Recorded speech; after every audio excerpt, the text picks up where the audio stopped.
And notes எடுக்கும்பொழுது எல்லா டாபிக்ஸையும் அதாவது இப்ப 6த்துலருந்து 12த் வரைக்கும் நீங்க நோட்ஸ் எடுக்கிறீங்க. இல்ல ஒரே டாபிக்க வந்து கவர் பண்ண போறீங்க அப்டின்னா, அது எல்லாத்தையும் இப்போ ஒரு 10 பேஜ் 15 பேஜ் கிட்ட இருக்கிற ஒரு டாபிக்க வந்து நீங்க படிக்கிறீங்க அப்டின்னா, அத ஒரே பேஜ்ல இல்ல மேக்ஸிமம் 2 பேஜ்க்குள்ள நீங்க முடிச்சிரணும். அப்பதான் வந்து அது ஒரு எஃபெக்டிவான நோட் மேக்கிங்கா இருக்க முடியும். எல்லாத்தையும் நோட்ஸ் எடுக்காம, எது வந்து அடிக்கடி மறக்குதோ, எது வந்து ரொம்ப இம்பார்ட்டன்ட்டோ அந்த மாதிரி விஷயங்கள வந்து நோட்ஸ் எடுத்து வச்சுக்கிட்டீங்கனாலே போதும்.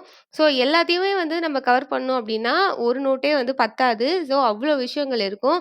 எந்த அளவுக்கு முடியுதோ, அந்த அளவுக்கு ஷார்ட்டாவும், சிம்ப்ளிஃபைடாவும் ஒரு மேப் மாதிரி போட்டு, அத வந்து நீங்க உங்களுக்கு ஈஸியா புரியிற மாதிரி ரெப்ரசன்ட் பண்ணீங்கனாலே, உங்களுக்கு வந்து அது இந்த எக்ஸாம்க்கு மட்டும் இல்லாம, நீங்க அடுத்தடுத்து எழுதக்கூடிய எல்லா எக்ஸாம்க்குமே வந்து அது யூஸ்ஃபுல்லா இருக்கும். ஸோ நான் சொன்ன இந்த பாயிண்ட்ஸ் எல்லாம் ஞாபகம் வச்சுக்கிட்டு நீங்க நோட்ஸ் எடுத்தீங்க அப்டின்னா, கண்டிப்பா அது எஃபெக்டிவான நோட்ஸ் மேக்கிங்கா இருக்கும். இந்த வீடியோவோட லிங்க் வந்து டிஸ்கிரிப்ஷன் பாக்ஸ்ல குடுத்துருக்கேன். செக் பண்ணி பார்த்துக்கோங்க.